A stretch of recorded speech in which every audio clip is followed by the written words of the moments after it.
Assam, a land of diversity that is abode of various communities and tribes, making it not only one of the most colorful lands in the country, but also the world. There were many in the past who wanted to build unity and harmony amongst these ethnic groups, and one such great personality from the undivided Assam was Sitanath Brahma Choudhury. He believed in unity and always wished for greater development of the state. A true lover and well-wisher of his state, Sitanath Brahma Choudhury advocated acceptance of the Assamese language by all communities of Assam in addition to their own language and dialects. গোৱালপাৰাৰ কিছু অংশ বা উত্তৰ ফালৰ কিছু কিছু অংশত বড়ো জনবসতি যথেষ্ট আছে। সেই বড়োসকলক কিদৰে আমি মূল সুঁতিলৈকে আনিব পাৰোঁ চেষ্টা কৰিব লাগে, আৰু তেওঁলোকৰ দৰকাৰ হ'লে এনেকুৱা ব্যৱস্থা কৰিব লাগে যাতে তেওঁলোকৰ ক্ষোভটো নাথাকে। কিন্তু সুকীয়া ৰাজ্যৰ তেওঁ পোষকতা কৰা নাছিলে। তাৰপিছত তেওঁ কাৰ্বি বা ডিমাচাসকলৰ ক্ষেত্ৰতো কৈছিল যে তেওঁলোকে যদিও বিচ্ছিন্ন মানসিকতাটো বাদ দিব লাগে আৰু তেওঁলোকৰ নিজৰ ভাষা প্ৰাইমাৰী লেভেলত থাকিব লাগে, কিন্তু উচ্চ স্তৰত তেওঁলোকে অসমীয়া ভাষাৰ মাধ্যম যদি গ্ৰহণ নকৰে তেনেহ'লে তেওঁলোকৰ বিপদ হ'ব। এই কথাটোকে তেওঁ হেৰি কৰিছিলে। He was the man whom people remember as one of the leading social activists and politicians of the state. But these were not his only identities. Before he became a social activist and a politician, Brahma Choudhury emerged as a talented poet who inked many poems while still studying in school. But as fact remains, success or fame never comes easy.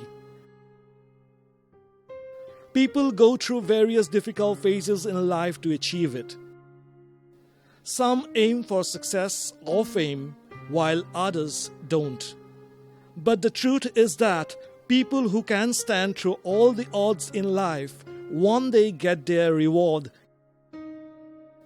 It happened in the case of Brahma Choudhury too. He became a poet, social activist, and a politician, and then the president of the highly esteemed literary body of the state, Assam Sahitya Sabha, by overcoming many hurdles in his life. Sitanath Brahma Choudhury was a very important personality for Assam Sahitya Sabha. He had led the organization twice, and that is also in challenging time in Assam history. Also, a very important thing is his contributions to Assamese language and literature. He has very important poetry books like Sokulu, Abik. Basically he is a man of emotional poetry and such type of creations. So we have a very important place of Mr. Brahma Choudhury in Assamese language. Sitanath Brahma Choudhury was a personality with multiple visions who ventured into various fields. He wrote hundreds of meaningful poems on a host of subjects which reflected the sorrow and grief of his life specially. তেওঁ বিভিন্ন স্তৰত তেওঁ কাম কৰি গৈছে। তেওঁ এগৰাকী কবি, কবিতাত তেওঁৰ প্ৰেম, তেওঁৰ নাৰীৰ প্ৰতি প্ৰেমৰ কথা আছে, স্বদেশৰ প্ৰেমৰ কথা আছে, নিজৰ ভাষাৰ প্ৰতি প্ৰেমৰ কথা আছে, গোটেই মানে নিজৰ মাতৃভূমিৰ প্ৰতি থকা প্ৰেমৰ কথা আছে। এই ধৰণে তেওঁ এগৰাকী সফল কবি। আৰু তেওঁ প্ৰেৰণা পাইছিল বিশেষকৈ আনন্দ চন্দ্ৰ আগৰৱালা কবিৰ পৰা, কাৰণ তেতিয়া পুলিচ ছুপাৰিনটেণ্ডেণ্ট হৈ আছিল তেওঁ অবিভক্ত গোৱালপাৰা। গতিকে তেওঁ আমাৰ বেছ হেৰি পৃষ্ঠপোষকতা লাভ কৰিছিল। আৰু তেওঁ প্ৰধান শিক্ষকো হৈছিল, ৰাজনীতিও কৰিছিল, সাহিত্য সভাও কৰিছিল, সমাজ সংগঠনো কৰিছিল, লোকেল বৰ্ডৰ তেওঁ চেয়াৰমেনো আছিল। গতিকে তেওঁৰ মানে বহুমুখী প্ৰতিভাৰ এগৰাকী ব্যক্তি. Sitanath Brahma was born on 8 October in the year of 1908. His ancestors belonged to Bhutan, who migrated from there and settled down here in then undivided Gwalpara district of undivided Assam.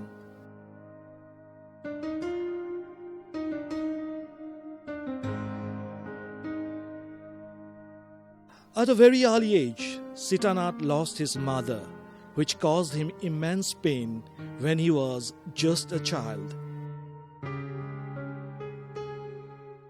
And this was the time the poetic seed sprouted inside the child in him who penned down the first ever poem of his life, named Matri Devi, in memory of his beloved mother.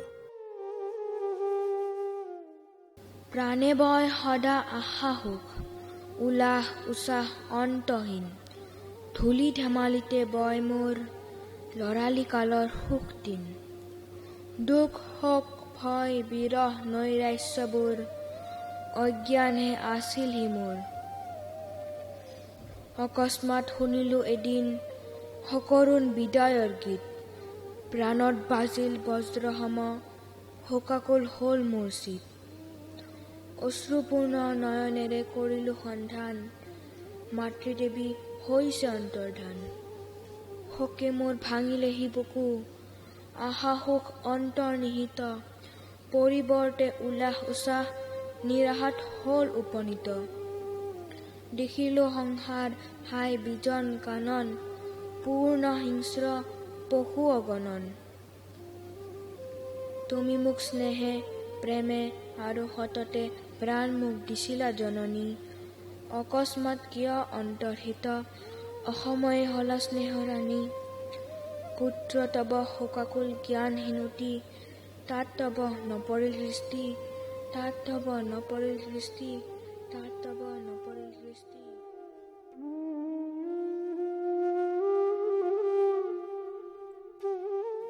Just like a gemstone that goes through a rigorous process before it turns into a diamond, the same story reflected in the life of Sitanath Brahma Choudhury too. Pain, sorrow, grief that he received time to time on various phases of life were the main elements actually that helped in bringing out the writer in Sitanath.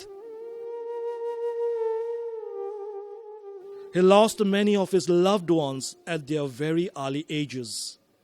And every time Sitanath tried to reflect his sadness and grief on paper with hundreds of meaningful words, which at the end turned to be some of his great pieces of literary works.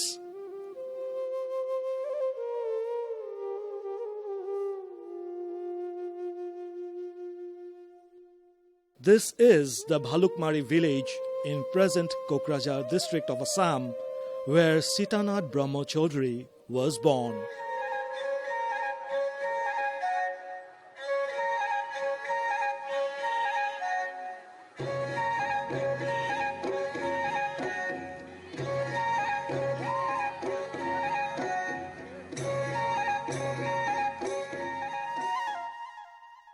His family was among the affluent ones during that period.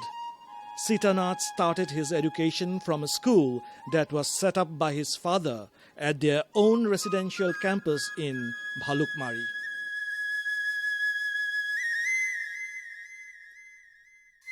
Sitanath Brahma Choudhury আমাৰ এই ভালুকমাৰীতে মানে জন্ম হৈছিল. তেওঁৰ জন্ম 1906 বোধহয়. তেওঁ ইয়াতে লিখা পঢ়া কৰিছিল. ইয়াত থাকিয়ে ভালুকমাৰী ইয়াতে থাকিয়ে প্ৰথমতে ইয়াৰ পৰা ঘিলাগুৰিত পঢ়িছিলে. ঘিলাগুৰি LP স্কুল আমাৰ ভালুকমাৰীৰ পৰা দক্ষিণত এটা গাঁও আছে. তাৰপিছত ইয়াৰ পৰা LP প্ৰাইমাৰীটো পাছ কৰাৰ পাছতে ফুটিমাৰী লাউডঙা বুলি কয়, কিন্তু ফুটিমাৰী নামটো ফুটিমাৰী MV school. Sitanath's family was regarded highly due to their academic background during that period. His eldest brother, Subharam Brahma, was the first to pass the matriculate examination in the Boro community and was a social activist who inspired Sitanath a lot.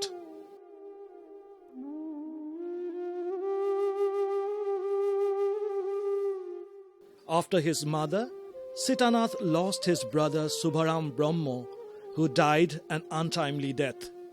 He was very close to his heart. As a tribute, Sitanath penned down his first poetry book named Kamal Koli. তেওঁ ককায়েকৰ নামত কবিতা পুৱা আটাইতকৈ ডাঙৰ ককায়েক যি তেওঁৰ মানে ফিলচফাৰ গাইড তেনেকুৱা আছিলে তেওঁ প্ৰতি এখন কবিতা কিতাপ লিখি কমল কলি প্ৰথম কবিতা কিতাপ সেইখন তেওঁ উৎসৰ্গা কৰিলে তেখেতৰ নাম সংসাৰৰ হাই কোন অজ্ঞাত সুদূৰ পৰপাৰে আনন্দ লোকৰ মাজে আজি তুমি কি ভাবি অন্তৰে আৰোহণ কৰি সুখে সপোনৰ কনক তৰুণী নীৰৱ বিদায় গীতে তেজি এই সুন্দৰী ধৰণী গোলা চিৰদিন হেতু দিলাঢালি হৃদয়ে আমাৰ মহাশোক অশ্ৰুজল আজি হাই দেখো অন্ধকাৰ আউসীৰ ৰাতি সম হৃদয়ৰ সোঁত আনন্দৰ আশা সুখ অন্তৰ্হিত মাথো তব চিৰ বিদায়ৰ শোকৰ ৰুদন গীতি অনন্তৰ পৰা ঘনে ঘনে আহে অন্তহীন সোঁতে শোক অশ্ৰু হিয়া ভেদি টানে চকুলোৰে ভৰা চকু শোকাকুলা জননী অসম বাগৰে মাটিতে হাই বুকে তাৰ বাজিছে বিষম বজ্ৰপ্ৰায় শোক তব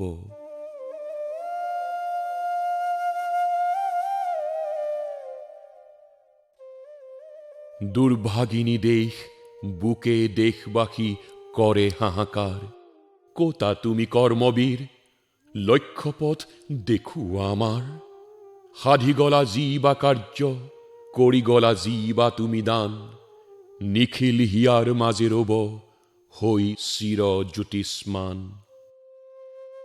আউসীৰ ৰাতি সম অন্ধকাৰ বড়ো ভাগ্যাকাশ সুদূৰ উত্তৰ আকাশে ধ্ৰুৱতৰা দিবাহী আভাস নামে শোভা কাৰ্যে শোভা দয়া দান ধৰ্মৰ শোভন পবিত্ৰ তোমাৰ স্মৃতি দেশবাসী নোহে বিস্মৰণ দেশবাসী নোহে বিস্মৰণ নোহে বিস্মৰণ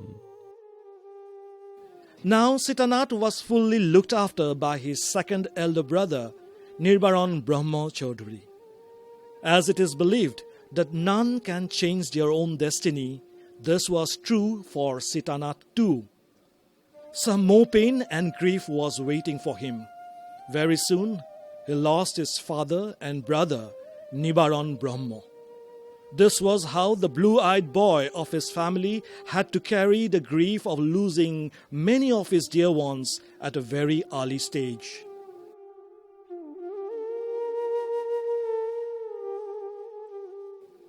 However, amidst the many ups and downs in his life, Sitanath never stopped studying. He pursued his education in various places such as Gwalpara, Dhubri, Tezpur, Sibsagar and Guwahati.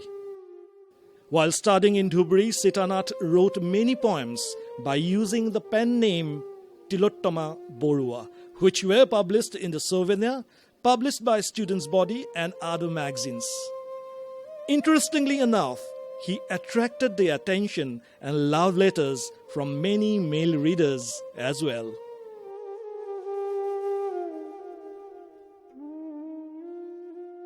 When Sitanath shifted to Tezpur for further studies, at the age of 21 years, he got married to the sister of Kolaguru Vishnu Prasad Rabha, Kamola. Later, he took admission in Cotton College in Guwahati for higher studies, but his wife, Kamola, stayed at Bhalukmari. Unfortunately, Kamola passed away, causing more pain for Sitanath. যেতিয়া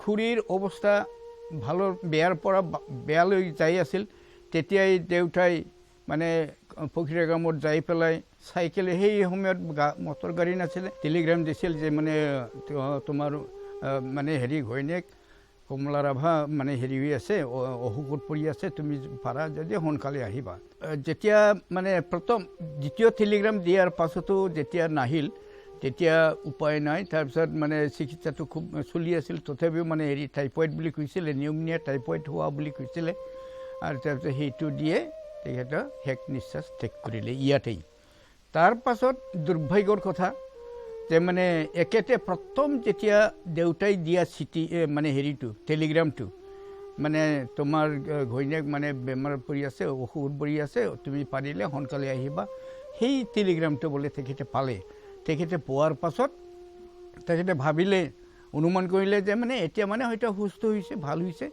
সেইকাৰণে তেওঁ ৱাইফৰ নামত নিজৰ ঘৈণীয়েকৰ নামত তেখেতে কাপোৰ কানি বুলি কিনি আনিছিলে কিনি আনি যেতিয়া আহিল আহি পেলাই কোনো মানে হেৰি নাই ঘৰত যেতিয়া মানে ঘৰত ই যে আহিছে আহি আছে সেই কথাও দেউতাহঁতে নাজানে তাৰপিছত যেতিয়া আহি যেতিয়া শুনিলে শুনাৰ পাছতহে তেখেতৰ মানে হেৰিটো মনটো ভাগি ছিগি গ'ল Once again, Sitanath tapped his pain in his pen and inked down another collection of poetries, Fuleswari Doimari. মোৰ অনুমান হয় এই ইয়াৰ যিটো মানে হেৰি এই যে যিটো মানে তাৰ মৰ্মান্তিক মানে হেৰি ইয়াতেই বোধহয় এইটোৱেই বোধহয় তেখেতৰ মানে কবিত্ব যিটো মানে হেৰি এইটো বোধহয় জাগি উঠিছিল তাৰপিছত লাষ্টত যিটো মানে হেৰিলে কি কয় ফুলেশ্বৰী দৈমাৰী বুলি লিখিছে যেনেকুৱা লাষ্টত এইটো বোধহয় তাৰে প্ৰভাৱ বুলি মই ভাবোঁ আৰু This is how his journey as a writer continued, which led him to the chair of President of the highest literary body of the state, Assam Sahitya Sabha in 1981.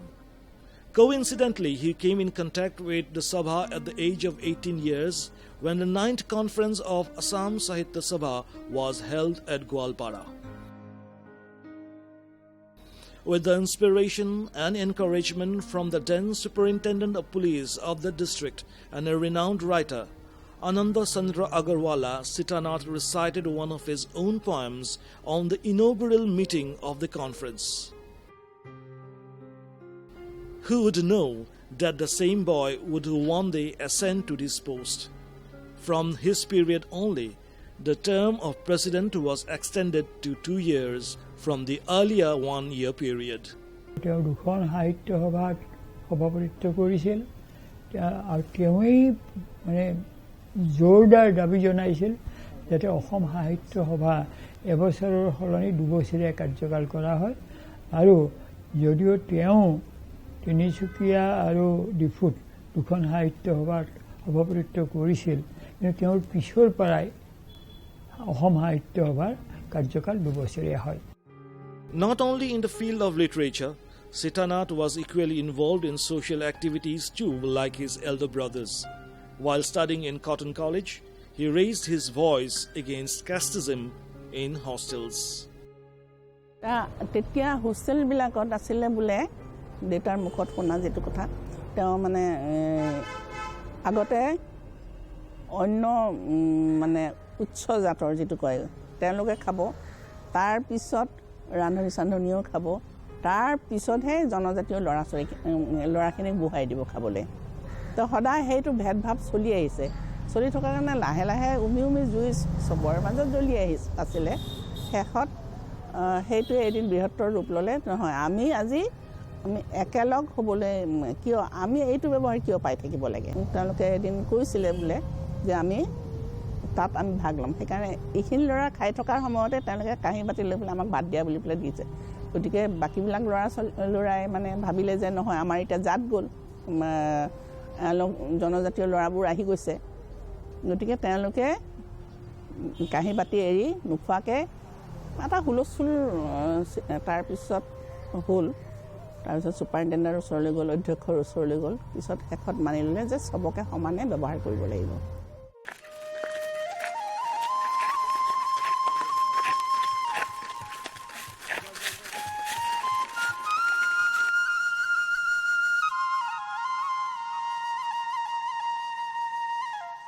In 1945, he became the member of Dhubri Local Board and then vice chairman of the same in the year 1946. During that period, Sitanath used to roam around the villages under his jurisdiction on his bicycle to take stock of the existing problems. He also wrote a book named Gaon Sangathan, aiming to address various issues in the villages of that period.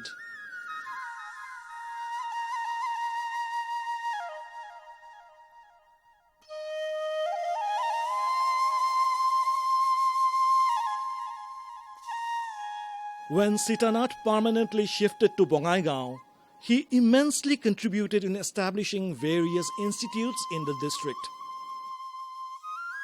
Birjhara High School is one such important institute where he was the founder principal too. The school is regarded highly even today.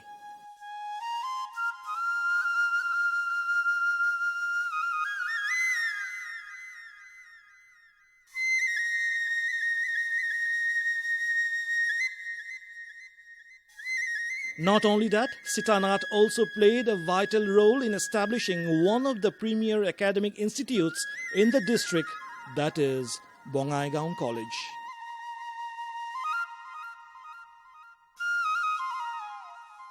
Today, his statue adorns the college campus as the founder of the college.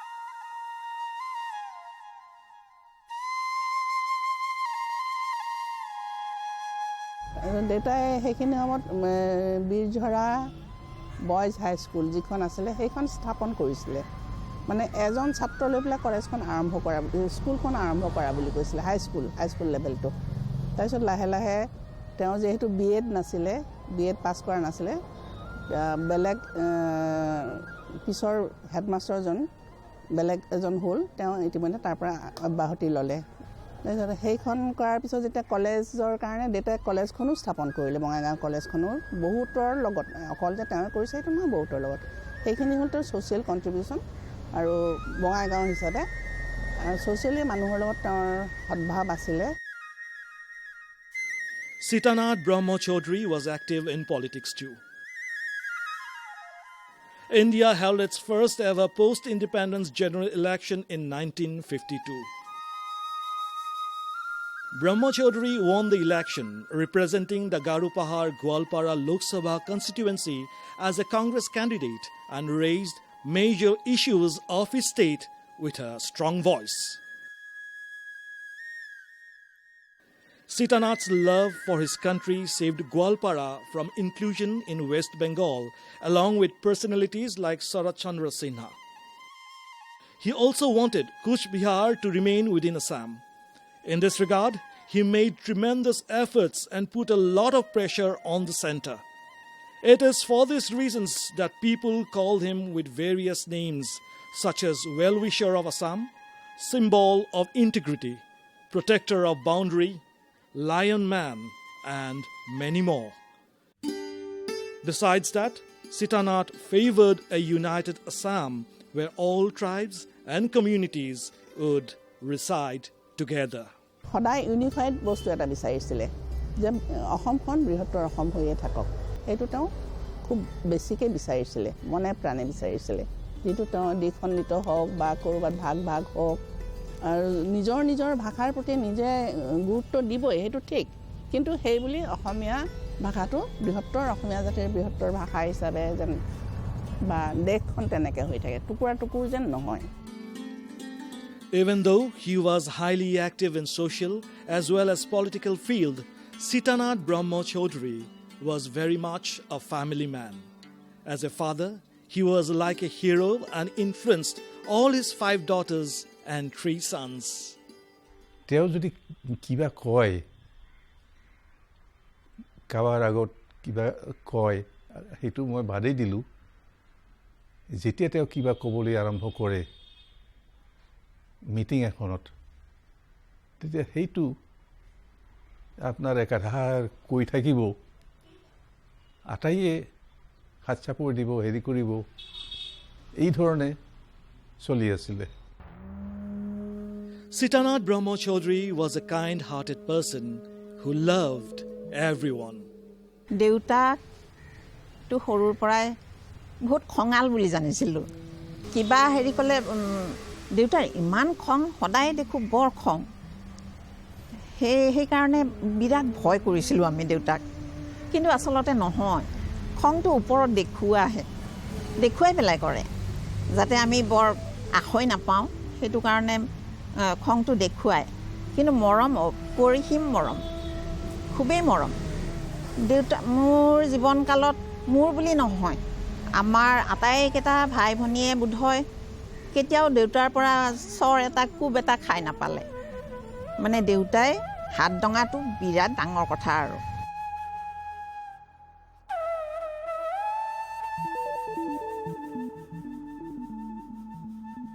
Sitanath Brahma Choudhury had other hobbies as well. He nurtured his garden, which reflected his love for nature. আৰু দেউতাৰ ফুলৰ প্ৰতি ভাল পোৱা ফুল ৰুৱে বেছি আপডাল কৰিব নাজানে অৱশ্যে কিন্তু ৰুই থৈ যায় সেইবিলাক আমি পানী দিব লাগে চাব লাগে এনেকুৱা ধৰণে আচলতে আমিও ফুল ভাল পোৱা হ'লো জীৱ-জন্তু ভাল পোৱা হ'লো He was highly regarded by his other family members like nephews and nieces. He always encouraged people to study and become independent and self-reliant. অনুপ্ৰেৰণা কৰিছিল যে তুমি পঢ়িবা ভালকৈ পঢ়িবা আৰু বেলেগ এতিয়া বেলেগ কোনো চিন্তা কৰিব নালাগে তুমি ভালকৈ পঢ়িবা ভাল মানুহ হ'ব লাগিব তেখেতে যেতিয়া কৈছিলে মোক তেনেকুৱা তেখেতৰ প্ৰতি মোৰ শ্ৰদ্ধা আৰু হেতু আটুত আছিল আৰু মই তেখেতৰ যিটো উপদেশ সেইটো উপদেশ মতে মই অলপ ভালকৈ মই পঢ়া-শুনাটো আগুৱাই যাব পাৰিছিলোঁ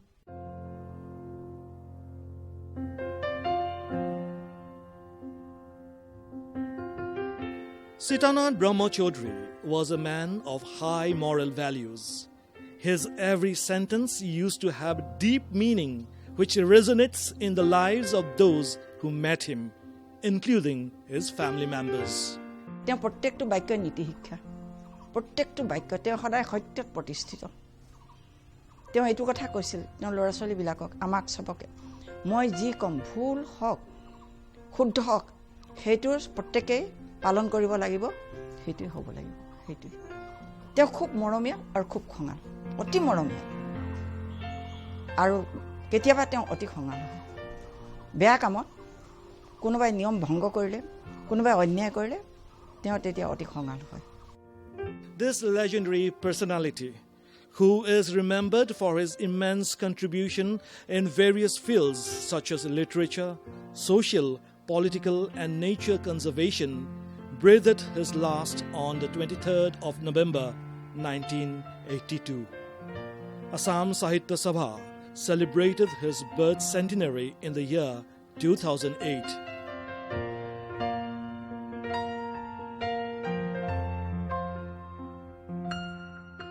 His memories now live among the family members and his loved ones, and remembered by the people of Assam for his numerous contributions.